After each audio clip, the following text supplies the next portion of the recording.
ইসরায়েলের বর্বরতায় হাজার হাজার ফিলিস্তিনি মারা যাচ্ছে। আপনারা জানেন কোকা-কোলা ইসরায়েলি পণ্য। একজন মুসলিম হিসেবে কোকা-কোলা তো বয়কট করা উচিতই। পাশাপাশি আপনার স্বাস্থ্যের কথা বিবেচনা করেও কোকা-কোলাকে না বলা উচিত। নিয়মিত কোকা-কোলা পান করলে আপনার শরীরে বিভিন্ন ধরনের সমস্যা দেখা দিতে পারে। তো বন্ধুরা, আজকের ভিডিওতে আমরা আলোচনা করব কোকা-কোলার ক্ষতিকারক দিক সম্পর্কে। তো চলুন দেরি না করে শুরু করা যাক। কোকা-কোলাতে প্রচুর পরিমাণে চিনি থাকে, যা শরীরে অতিরিক্ত ক্যালোরি উৎপন্ন করে।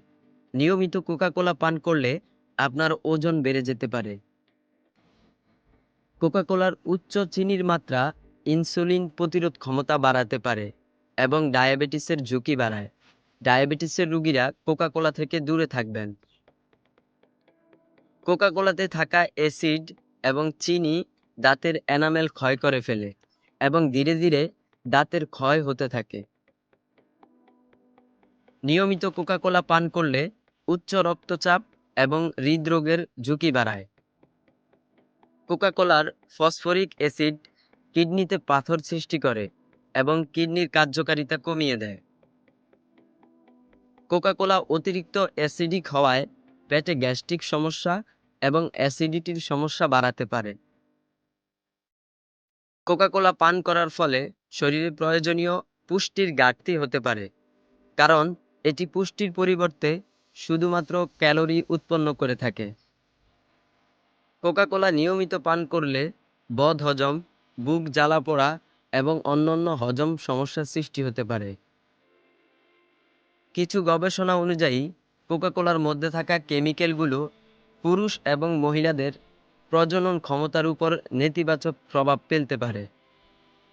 অতিরিক্ত কোকা-কোলা পান করলে ডায়রিয়া এবং পেটের অন্যান্য সমস্যা দেখা দিতে পারে। কোকা-কোলার ফসফরিক অ্যাসিড মাংসপেশিকে দুর্বল করে ফেলে এবং মাংসপেশিতে ব্যথার সৃষ্টি করতে পারে। কোকা-কোলাতে থাকা কেমিক্যাল আপনার ঘুমের সমস্যার কারণ হতে পারে এবং ঘুমের মান কমিয়ে দিতে পারে। যাদের ঘুম কম হয় তারা কোকা-কোলা পান করা থেকে বিরত থাকুন। এই কারণগুলোর জন্য কোকা-কোলা নিয়মিত পান করা থেকে বিরত থাকা উচিত এবং এর পরিবর্তে স্বাস্থ্যকর পানীয় যেমন পানি, তাজা ফলের রস ইত্যাদি গ্রহণ করা উচিত। আপনি কোকা-কোলা বয়কট করেছেন কিনা অবশ্যই কমেন্ট করে জানিয়ে দেবেন। আজকের ভিডিওটা এ পর্যন্তই।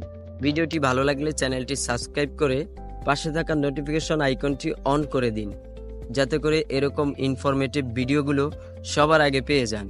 সবাই ভালো থাকবেন, সুস্থ থাকবেন। আল্লাহ হাফেজ।